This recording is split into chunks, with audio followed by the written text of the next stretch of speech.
Hello guys, welcome back my channel. Good morning. आज हम इस वीडियो में डिस्कस करने वाले हैं जॉन ऑसबॉर्न द्वारा लिखा गया एक famous novel play that is Look Back in Anger. John Osborne के जो प्ले है वो बहुत ही ऐसी स्टोरी पे डिपेंड होते थे जो या तो पर्सनल हो या फिर सामाजिक हो। जो ये स्टोरी है जॉन ऑसबॉर्न की लुक बैक इन एंगर, इसके अंदर जॉन ऑसबॉर्न ने खुद की जो लाइफ स्टोरी है, खुद की जो मैरिड लाइफ का सिचुएशन है उसको उकेरे हैं।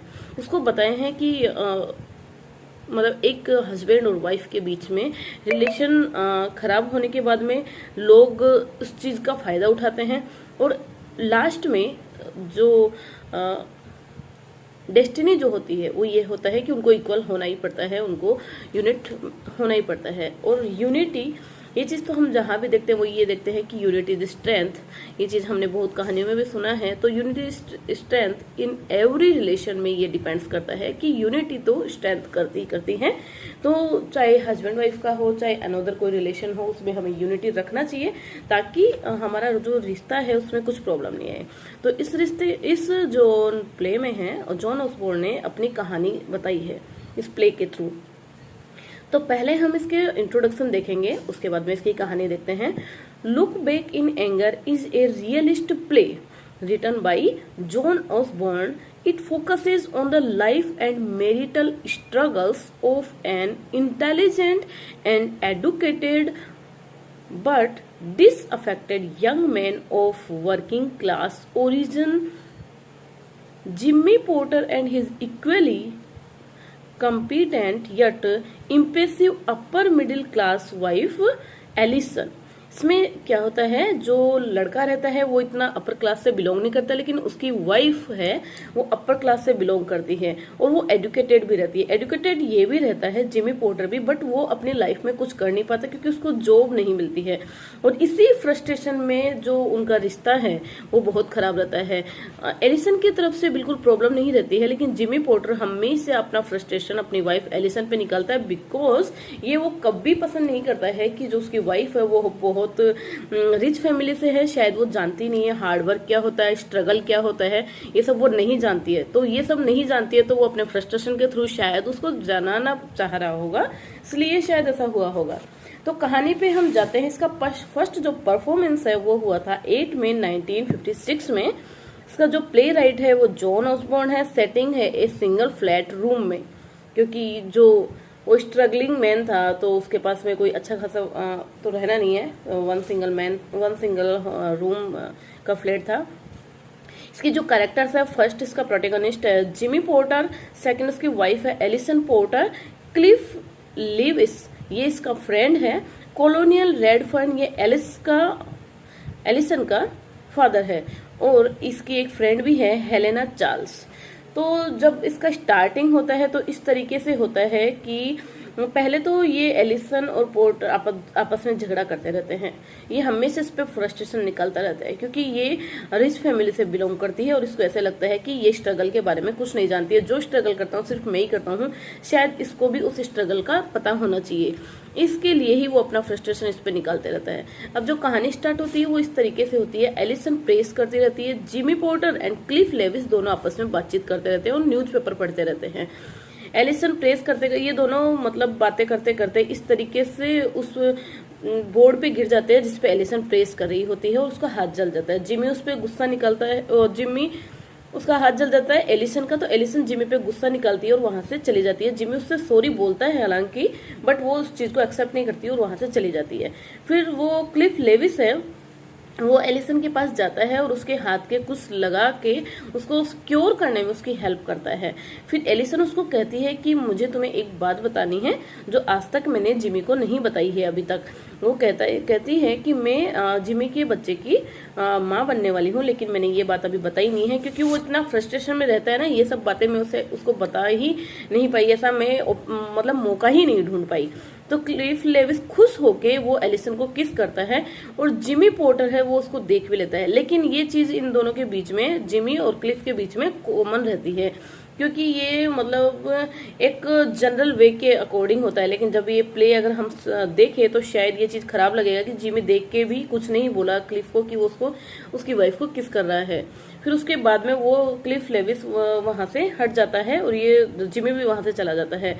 फिर उसके बाद में जो जिमी पोर्टर है उसका बिहेवियर हमेशा चेंज होता रहता है, हमेशा उसके लिए फ्रस्ट्रेट ही रहता है। वो जो भी अपने जीवन का जो भार रहता है वो अपनी वाइफ पे ही डालता रहता है और हर बात में उसको इंसल्ट करता रहता है।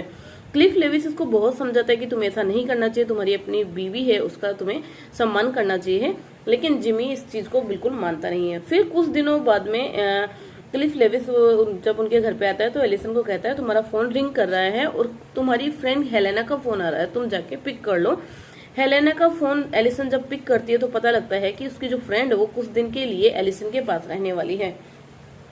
हेलेना जिमी का और एलिसन का गुस्सा देख के, झगड़ा देख के वो इस चीज का फायदा उठाती है, बट बहुत ही स्मार्टली।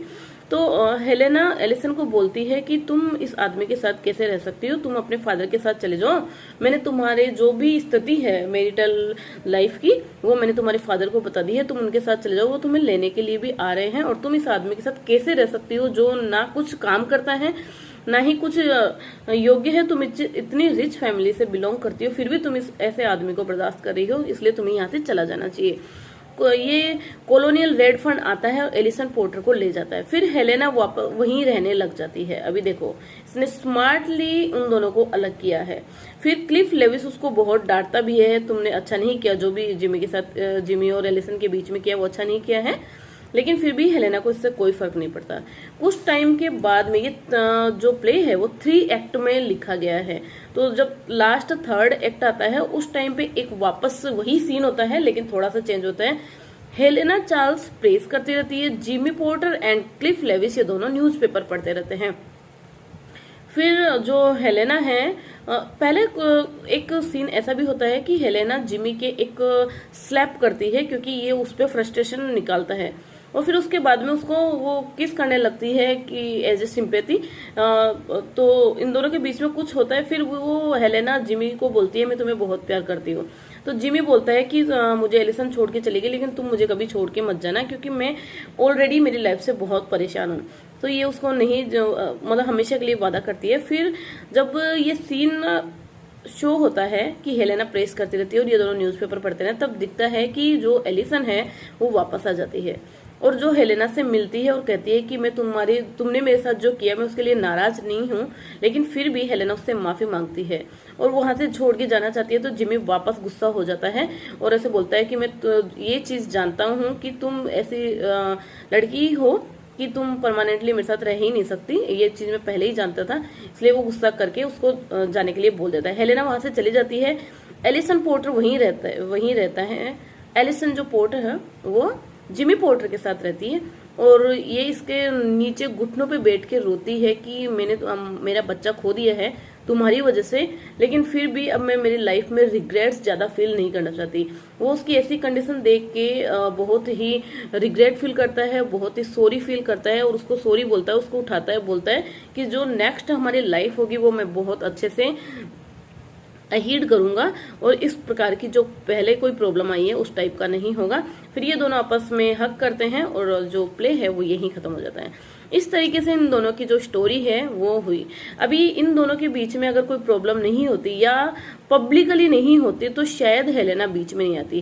क्लिफ लेविस एक बहुत जेंटलमैन था जो हमेशा एलिसन और पोर्टर दोनों के बीच में अच्छा दोस्त बन के खड़ा रहा, लेकिन जो हेलेना है वो उसके फायदा उठाई, लेकिन अंत में होना पड़ा हस्बैंड एंड वाइफ को ही एक।